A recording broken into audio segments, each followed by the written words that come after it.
आणि आता महाराष्ट्राची खबरबातला सुरुवात करूया। सुरुवातीला एक मोठी बातमी। लोकसभा निवडणुकीनंतर पुन्हा एकदा राज्यात फोडाफोडीचं राजकारण सुरू झाल्याच्या चर्चांना उधाण आलंय। बीडचे नवनिर्वाचित खासदार बजरंग सोनावणे अजित पवारांच्या संपर्कात असल्याची माहिती समोर आलेली आहे। अमोल मिटकरी यांनी ही माहिती दिली आहे। बजरंग सोनावणेंनी दुपारी अजित पवारांना फोन केला होता। फोनवर या दोन्ही नेत्यांमध्ये 10 मिनिटं चर्चा झाल्याचं अमोल मिटकरींनी सांगितलंय। त्यामुळे राज्यामध्ये विधानसभेआधी पुन्हा एकदा फोडाफोडीचं राजकारण पाहायला मिळणार अशा चर्चा सुरू झालेल्या आहेत।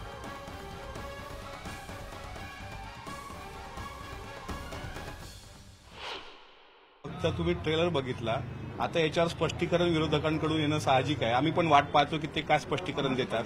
आणि आमचं जर चुकीचं असेल तर संबंधित नेत्याचे काय म्हणतात त्याला कॉल डिटेल्स काढावे। किती वाजता तुमचा फोन आला, कशा संदर्भात आला, आणि दुपारी सुद्धा 2:30 वाजता एक फोन येऊन गेला असं मला कळतंय। त्याच्यामुळे आगे आगे देखो होता है क्या। विधानसभेच्या पूर्वी तुम्हाला महाराष्ट्रात फार वेगळ्या घडामोडी दिसू शकतात। लढलोय, आता त्या ठिकाणी जिंकून पण आलोय, पण माझं जे भविष्य आहे पुढं जनतेमध्ये मला जायचं आहे, काम करायचं आहे, तर त्याला कोणाचा तरी आधार लागतो आणि एक आधारवर शोधत असतो माणूस। त्यामुळे या फोनचं एवढंच सांगता येईल की दोन्ही अँगल आहेत, की शेवटी पदरातही घ्या, झाली चूक असे आहेत ना, 1-2 जण आहेत, मी आता नाही सांगत, पण हळूहळू सांगतो। खूप जास्त प्रमाणात आहे, तुम्ही फक्त बघा, आजही अनेक लोक इच्छुक आहेत। खासदार बजरंग सोनावणे यांनी अजित पवार यांना फोन केला असल्याचं अमोल मिटकरी यांनी माहिती दिलेली आहे। साधारण 10 मिनिटं त्या दोघांमध्ये चर्चा झाली असल्याची माहिती त्यांनी दिली आहे। बजरंग सोनावणे हे शरदचंद्र पवार राष्ट्रवादी पक्षाचे खासदार म्हणून बीडमधून निवडून आलेले आहेत। त्यांनी पंकजा मुंडे यांचा पराभव केला। मात्र आता बजरंग सोनावणे हे अजित पवार यांच्या संपर्कात आहेत का असा प्रश्न उपस्थित होतोय, कारण बजरंग सोनावणे यांनी अजित पवारांना फोन केला असल्याचं मिटकरी म्हणतायत। आणखी काही खासदार संपर्कात असल्याची देखील शक्यता आहे।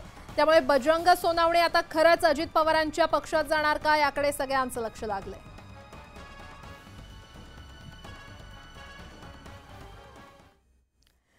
माझ्या विजयामध्ये बीड जिल्ह्याचे पालकमंत्री धनंजय मुंडे आणि आमदार सुरेश धस यांचा वाटा असल्याचं विधान खरं तर राष्ट्रवादी शरद पवार गटाचे खासदार बजरंग सोनावणे यांनी केलंय। यामुळे बीडच्या राजकीय वर्तुळात खळबळ उडालेली आहे।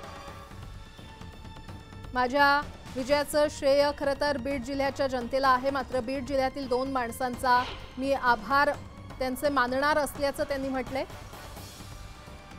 बीड जिल्ह्याचे पालकमंत्री धनंजय मुंडे यांचा माझ्या विजयामध्ये वाटा आहे आणि आदरणीय सुरेश धस यांचा वाटा आहे असं वक्तव्य बजरंग सोनावणे यांनी केलंय। बीड जिल्ह्यातल्या जनतेने माझ्यावर एवढं प्रेम केलं आणि प्रेमातून माझा विजय झाला, म्हणजे या विजयाचं श्रेय माझ्या बीड जिल्ह्यातल्या जनतेला आहे। पण मी जर विचार केला तर 2 माणसाचे आभार मानणार आहे असं सकाळी सांगितलंय, परत मगाशी सांगितलं ना, आपल्यालाही सांगतो। त्याचं आभार कोणाचे मानणार आहे? आदरणीय या जिल्ह्याचे पालकमंत्री यांचे, की त्यांचाही माझ्या या विजयाच्या किंवा या निवडणुकीला उभा करण्यामध्ये वाटा आहे। आणि आदरणीय सुरेश धस साहेब यांचा सुद्धा आभार मानणार आहे की त्यांनी सुद्धा मला 70,000ची लीड 32,000वर भारतीय जनता पार्टीला दिली। काय नाही, कशा पद्धतीची मदत झाली यांच्याकडून ते तुम्ही शोधा, ते आपण शोधा।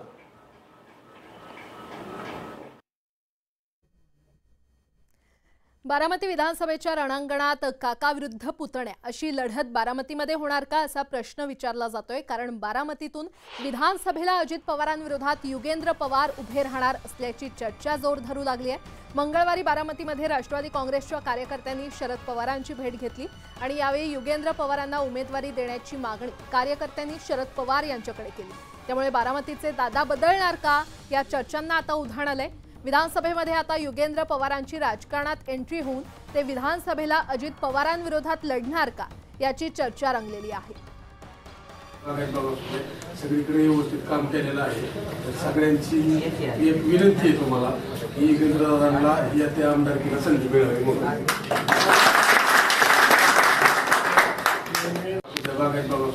सगळीकडे व्यवस्थित काम केलेलं आहे। सगळ्यांची एक विनंती आहे तुम्हाला की युगेंद्रदादांना या त्या आमदारकीला संधी मिळावी म्हणून।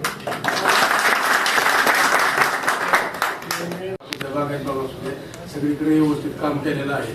तर सगळ्यांची एक विनंती आहे तुम्हाला की योगेंद्रदादांना या त्या आमदारकीला संधी मिळावी म्हणून.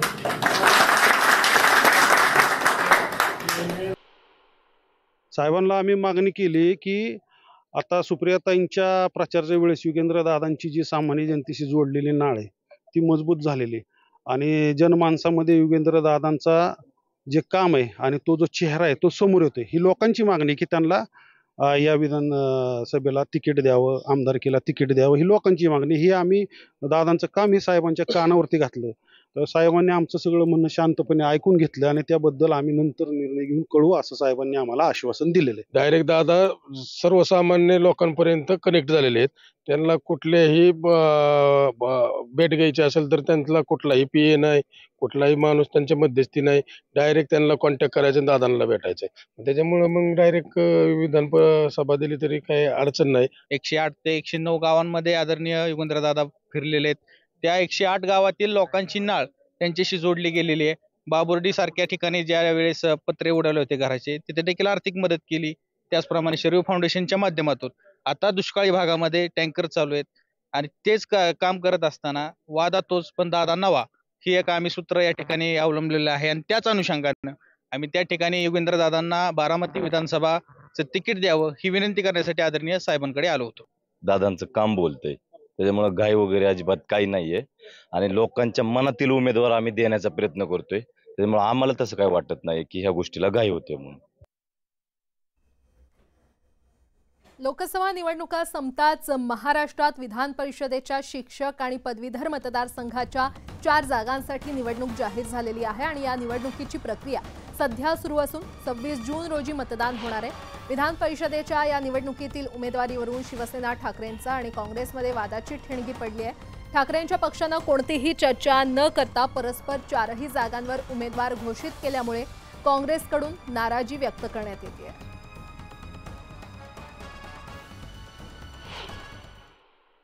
आम्ही बसून समजा निर्णय केला असता तर 4ही जागा आपल्याला सहजतेने जिंकता येतात.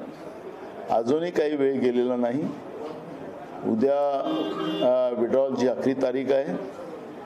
आम्ही मुंबईमध्ये आम्ही कुठलाही अर्ज भरला नाही आहे. काही लोकांनी अपक्ष भरला ते तर काही आमचं तिकीट आम्ही त्यांना दिलेलं नाही आहे. ते विड्रॉल करतील वेळ आलं तर. पण ह्या सगळ्या गोष्टी बसून व्हाव्यात, महाविकास आघाडी म्हणून व्हाव्यात अशी काँग्रेस पक्षाची भूमिका आहे. शिवसेनेनं या 4ही मतदारसंघात नोंदणी मोठ्या प्रमाणावर केलेली आहे. शिवसेनेची एक संघटनात्मक ताकद आहे. मागच्या सुद्धा शिवसेना लढलेली होती आणि म्हणून 4ही ठिकाणी शिवसेनेने उमेदवार उभे केलेले आहेत. परंतु या संदर्भात निश्चित बोलणी होऊ शकते. सामंजस्याने हा सगळा विषय मार्गी लागू शकतो असं मी तुम्हाला स्पष्टपणे सांगतो. देशात नव्यानं स्थापन झालेल्या NDA सरकारमध्ये भाजपचे विद्यमान राष्ट्रीय अध्यक्ष JP नड्डा यांना केंद्रीय आरोग्य मंत्र्यांची जबाबदारी मिळाली. त्यातच नड्डा यांचा अध्यक्षपदाचा कार्यकाळ संपल्यानं भाजपकडून नव्या अध्यक्षांचा शोध सुरू झालाय. अध्यक्षपदासाठी विनोद तावडे यांच्या नावाचीही जोरदार चर्चा रंगली आहे. याच पार्श्वभूमीवर भाजपचे नेते चंद्रकांत पाटील यांनी विनोद तावडे यांच्याबद्दल मोठं विधान केलंय. चंद्रकांत पाटील यांनी विनोद तावडेंना मोठी जबाबदारी मिळू शकते असं वक्तव्य केलंय. दुसरीकडे मुनगंटीवारांनी देखील यावर भाष्य केलंय. मात्र तावडेंना ही जबाबदारी केंद्रात मिळणार की राज्यात मिळणार याबाबत आता उलटसुलट चर्चा सुरू झालेल्या आहेत. विनोदजी तावडे हे एक कर्तृत्ववान व्यक्तिमत्व आहे. जिथे पाठवू त्या ठिकाणी यश कसं मिळेल यासाठी सगळा बारकाव्याने ते प्रयत्न करतात. म्हणजे महाराष्ट्रामध्ये 95ला ते सरचिटणीस झाले, लगेच 4 वर्षांनी मुंबईचे अध्यक्ष झाले आणि आताही ऑल इंडिया सेक्रेटरी म्हणून गेले, ऑल इंडिया जनरल सेक्रेटरी झाले. आणि आपण TVवरून पाहतो की आज सगळा पक्ष चालवण्यामध्ये त्यांची मोठी भूमिका आहे आणि त्यामुळे केंद्र ठरवेल त्यांना काय द्यायचं. खूप ऑप्शन्स हे त्यांच्या बाबतीमध्ये चर्चिले जातात. ते काहीही झाले तर मोठेच होतील आणि त्यामुळे मला खूप आनंद होईल. मला याबद्दल माहिती असू शकणार नाही. मी विनोद तावडेंशी स्वतः बोललो, पण तावडेजी सुद्धा मी विचारलं त्यांना की तुमचं नाव आहे का, तर तावडेजींनी सांगितलं की अजून पक्षामध्ये सिनियर लोक आहेत पण याबद्दल निर्णय तर पक्षाचे नेतृत्व करेल, याबद्दल मी मत व्यक्त करणे योग्य नाही. राज्याच्या राजकारणात पुन्हा एकदा भटकती आत्मा या मुद्द्यावरून नव्या आरोप प्रत्यारोपांना सुरुवात झाली आहे. लोकसभा निवडणुकीच्या प्रचारावेळी पंतप्रधान मोदींनी शरद पवारांचा भटकती आत्मा असा उल्लेख केला होता. तोच धागा पकडत शरद पवारांनी मोदींना प्रतिटोला लगावत ही भटकती आत्मा तुम्हाला सोडणार नाही असा इशारा दिलाय. दुसरीकडे संजय राऊतांनी देखील या मुद्द्यावरून टीका करत केंद्र सरकारवर टीका केली आहे. शरद पवार भटकती आत्मा असतील तर केंद्र सरकारमध्ये 2 अतृप्त आत्मा आहेत असा घणाघाती टोला राऊतांनी लगावलाय.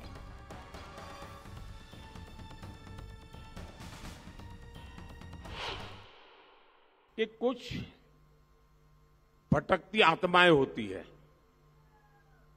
जिनकी इच्छाएं पूरी नहीं होती, जिनके सपने अधूरे रह जाते हैं, वो आत्माएं भटकती रहती है और फिर खुद का नहीं हुआ तो औरों का भी बिगाड़ने में उनको मजा आता है. हमारा महाराष्ट्र भी ऐसी भटकती आत्माओं का शिकार हो चुका है.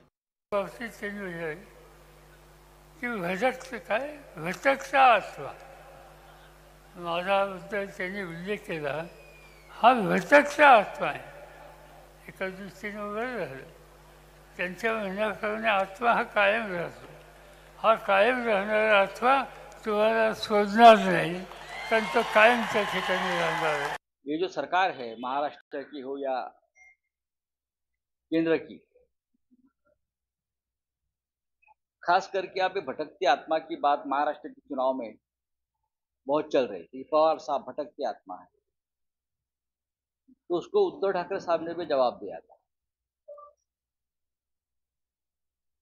ये अब केंद्र सरकार में जो 2 अतृप्त आत्माएं हैं, अतृप्त आत्माएं तो चंद्रबाबू नायडू और नीतीश कुमार, पहले आप उस अतृप्त आत्मा के समाधान करो. और जैसे पवार साहब ने कहा है, भटकते आत्मा, आत्मा किसी का पीछा नहीं छोड़, ये सच है.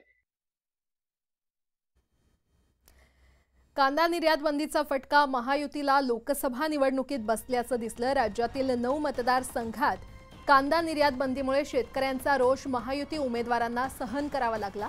याच कांद्याच्या मुद्द्याला मुख्यमंत्री एकनाथ शिंदे आणि अजित पवारांनी देखील दुजोरा दिला. उत्तर महाराष्ट्रातील जागा पडण्याला कांद्याचा मुद्दा जबाबदार होता असं अजित पवारांनी सांगितलं. तर लोकसभेत कापूस, सोयाबीन आणि कांद्यानं रडवलं असल्याची कबुली शिंदेंनी दिली. सोयाबीन, कापूस आणि कांद्याबाबत पंतप्रधान नरेंद्र मोदी यांच्याशी बोलणं झालंय. काही ठोस निर्णय घेणं गरजेचं आहे असं मुख्यमंत्री शिंदेंनी म्हटलंय.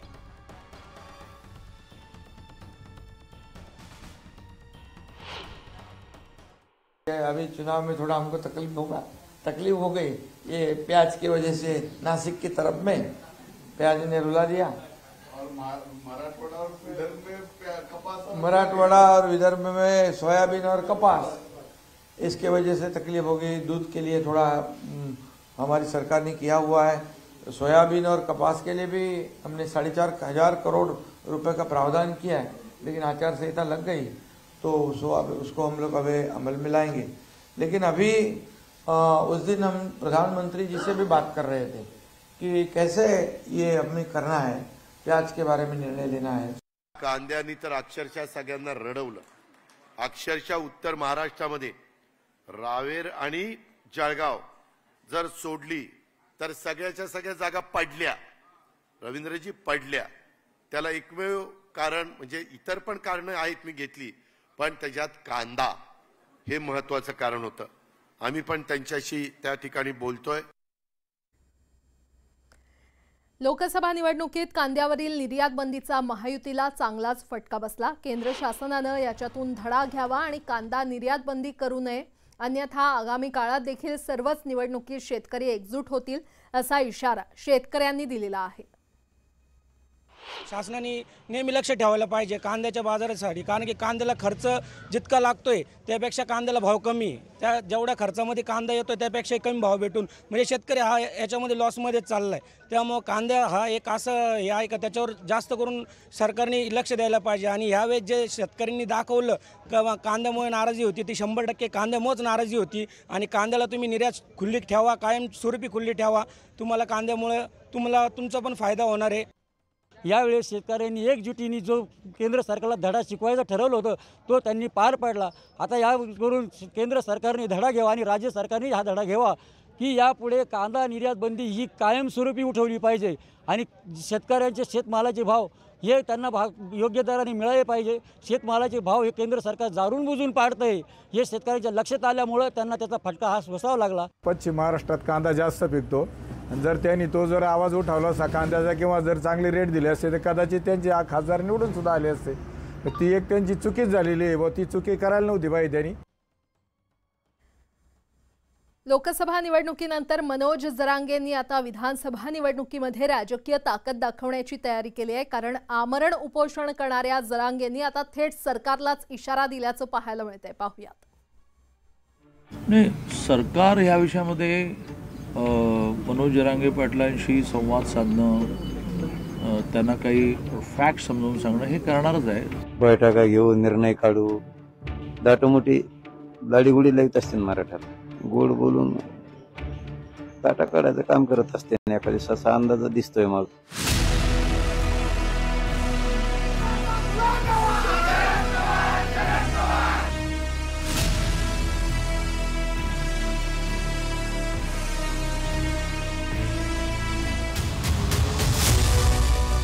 लोकसभा निवडणुकीमुळे जितका आत्मविश्वास महाविकास आघाडीचा वाढलाय त्याहून जास्त मराठा उपोषणकर्ते मनोज जरांगेंना लोकसभा निवडणूक निकालानं बळ मिळाल्याचं दिसतंय.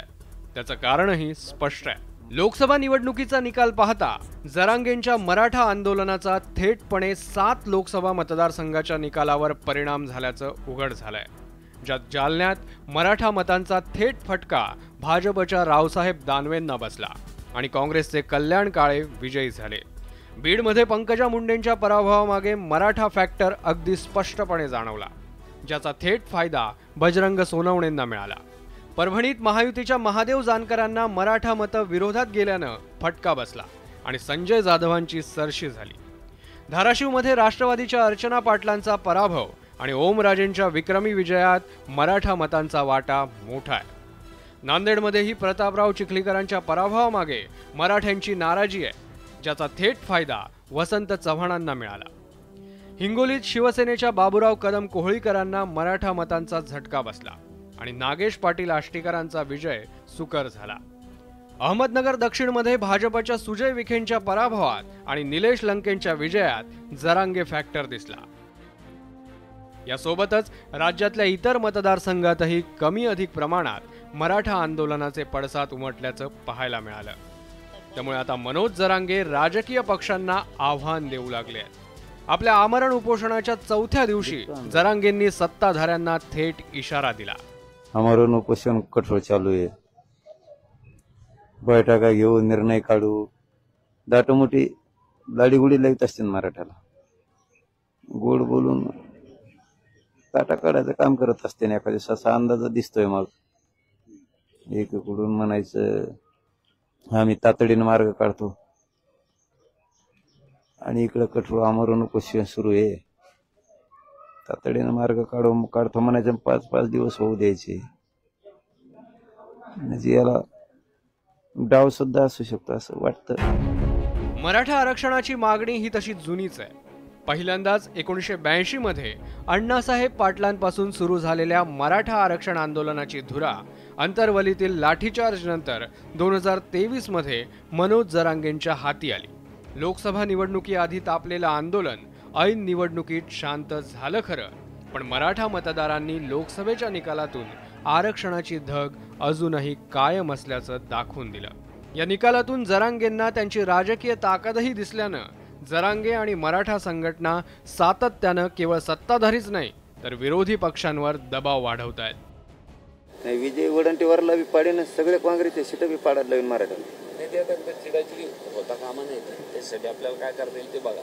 एकदा तुम्ही कधीतरी विजिट करून मराठा आरक्षणाच्या आणि मराठा जातीच्या विरोधात बोलायचं नाही. या राज्याचे ज्येष्ठ नेते आदरणीय शरदचंद्रजी पवार साहेब यांनी सर्व राजकीय पक्षांच्या प्रमुख नेत्यांना, राज्याचे मुख्यमंत्री असतील, दोन्ही उपमुख्यमंत्री असतील, उद्धव साहेब असतील, राजसाहेब असतील, प्रकाशजी आंबेडकर साहेब असतील, आठवले साहेब असतील, राजू शेट्टी असतील, बच्चू कडू असतील, या सगळ्यांना सोबत घेऊन मराठा समाजाबाबत राज्यकर्त्यांची असलेली भूमिका त्या ठिकाणी स्पष्ट करावी.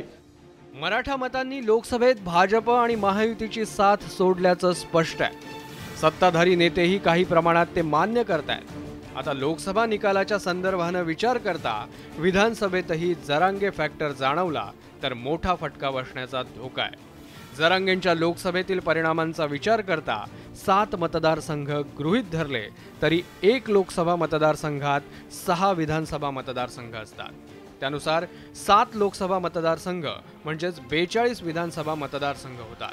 त्या व्यतिरिक्त राज्यातील इतरही कमीत कमी 8 विधानसभा मतदारसंघ जरी गृहीत धरले तरी तब्बल 50 विधानसभा मतदारसंघात जरांगेंच्या आंदोलनाचे पडसाद उमटण्याची शक्यता आहे. या 50 जागा जिकडे प्लस मायनस होतील तिकडे राज्यातील सत्तेचं पारडं झुकताना दिसेल. त्यामुळे जरांगे पाटलांच्या या राजकीय उपद्रव मूल्याकडे दुर्लक्ष करणं हे सध्या तरी सत्ताधाऱ्यांना किंवा विरोधकांनाही परवडण्यासारखं नाहीये. नाही, सरकार ह्या विषयामध्ये मनोज जरांगे पाटलांशी संवाद साधणं, त्यांना काही फॅक्ट समजावून सांगणं हे करणारच आहे, करेल. लोकसभा निवडणुकीच्या दरम्यान काहीसे निष्प्रभ भासणारे जरांगे निकालानंतर पुन्हा प्रभावी बनले. या निकालांनी जरांगेंचं राजकीय महत्त्वही वाढवलंय. त्यामुळे मनोज जरांगे पाटलांचं आमरण उपोषण जसजसं लांबत जाईल तसतसं पुन्हा एकदा महाराष्ट्रात मराठा आरक्षणाचा मुद्दा तापण्याची शक्यता आहे. त्यामुळे आता सरकार यावर नेमका काय आणि कसा तोडगा काढतं हे पाहणं महत्त्वाचं ठरेल. Bureau report, news 18 Lokmat. या सगळ्या महत्त्वाच्या बातम्या पाहिल्यानंतर आता महाराष्ट्राची खबरबातमध्ये वेळ झाली इथेच थांबण्याची. मात्र ताज्या बातम्यांसाठी तुम्ही पाहत रहा न्यूज 18 लोकमत.